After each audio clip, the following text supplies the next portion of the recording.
साहित्य नरेशन। आप सुन रहे हैं लियो टॉल्स्टॉय की लिखी कहानी तीन संत।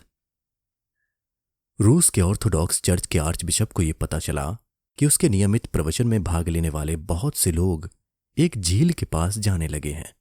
उस झील के बीच में छोटा सा एक टापू था जहां एक पेड़ के नीचे तीन बूढ़े रहते थे। गांव वालों का यह कहना था कि वे तीनों संत हैं। आर्चबिशप को यह बात बहुत नागवार गुजरी, क्योंकि ईसाई धर्म में संत केवल उन्हें ही माना जाता है जिन्हें वेटिकन द्वारा विधिवत संत घोषित किया गया हो। आर्चबिशप क्रोधित हो गया। वे तीनों संत कैसे हो सकते हैं?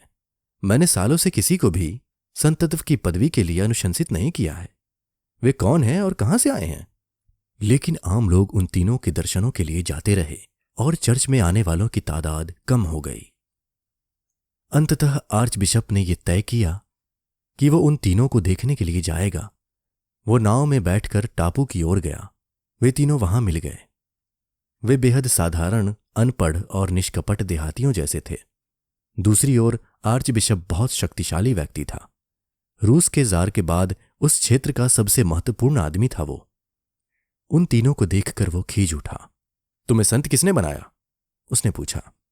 वे तीनों एक दूसरे का मुंह ताकने लगे। उनमें से एक ने कहा, किसी ने नहीं। हम लोग खुद को संत नहीं मानते। हम तो केवल साधारण मनुष्य हैं। तो फिर तुम लोगों को देखने के लिए इतने सारे लोग क्यों आ रहे हैं? वे बोले, ये तो आप उन्हीं से पूछिए। क्या तुम लोगों को चर्च की आधिकारिक प्रार्थना आती है? आर्चबिशप ने पूछा। नहीं, हम तो अनपढ़ हैं और वो प्रार्थना बहुत लंबी है, हम उसे याद नहीं कर सके। तो फिर तुम लोग कौन सी प्रार्थना पढ़ते हो? उन तीनों ने एक दूसरे की ओर देखा। तुम बता दो, एक ने कहा। तुम ही बता दो ना, वे आपस में कहते रहे। आर्चबिशप ये सब देख सुनकर अपना आपा खो बैठा। इन लोगों को प्रार्थना करना भी नहीं आता, कैसे संत हैं ये? उसने मन में सोचा। वो बोला, तुम लोगों में से कोई भी बता सकता है? जल्दी बताओ। वे बोले, दरअसल हम आपके सामने बहुत ही साधारण व्यक्ति हैं। हम लोगों ने खुद ही एक प्रार्थना बनाई है, पर हमें यह पता नहीं था कि इस प्रार्थना को चर्च में मंजूरी मिलना जरूरी है। हमारी प्रार्थना बहुत साधारण है। हमें माफ कर दीजिए कि हम आपकी मंजूरी नहीं ले पाए। हम इतने संकोची हैं कि हम आ ही न सके। हमारी प्रार्थना है, ईश्वर तीन है और हम भी तीन हैं, इसलिए हम प्रार्थना करते हैं। तुम तीन हो और हम तीन हैं, हम पर दया करो। यही हमारी प्रार्थना है। आर्चबिशप बहुत क्रोधित हुआ। यह प्रार्थना नहीं है, मैंने ऐसी प्रार्थना कभी नहीं सुनी। वो जोरों से हंसने लगा। वे बोले, आप हमें सच्ची प्रार्थना करना सिखा दें। हम तो अब तक यही समझते थे कि हमारी प्रार्थना में कोई कमी नहीं है। ईश्वर तीन है और हम तीन हैं, और भला क्या चाहिए? बस ईश्वर की कृपा ही तो चाहिए।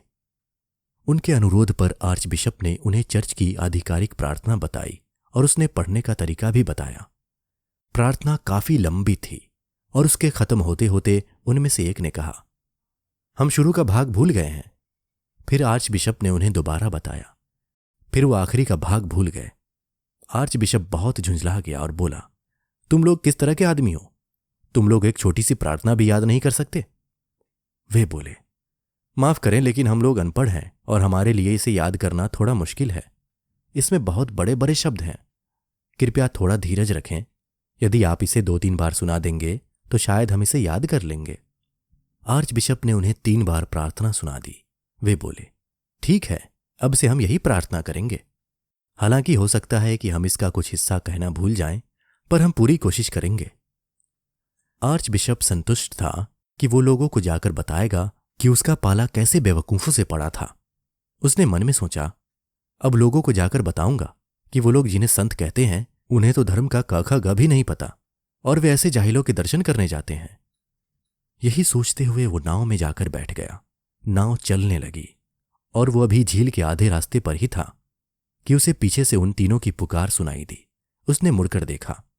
वे तीनों पानी पर भागते हुए नाव की तरफ आ रहे थे। उसे अपनी आंखों पर यकीन नहीं हुआ।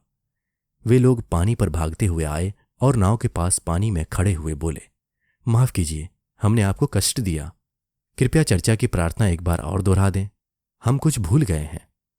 आर्चबिशप ने कहा, तुम लोग अपनी प्रार्थना ही पढ़ो, मैंने तुम्हें जो भी बताया उस पर ध्यान मत दो। मुझे माफ कर दो, मैं बहुत दम्भी हूं। मैं तुम्हारी सरलता और पवित्रता को छू भी नहीं सकता। जाओ, लौट जाओ। लेकिन वे अड़े रहे। नहीं, ऐसा मत कहिए।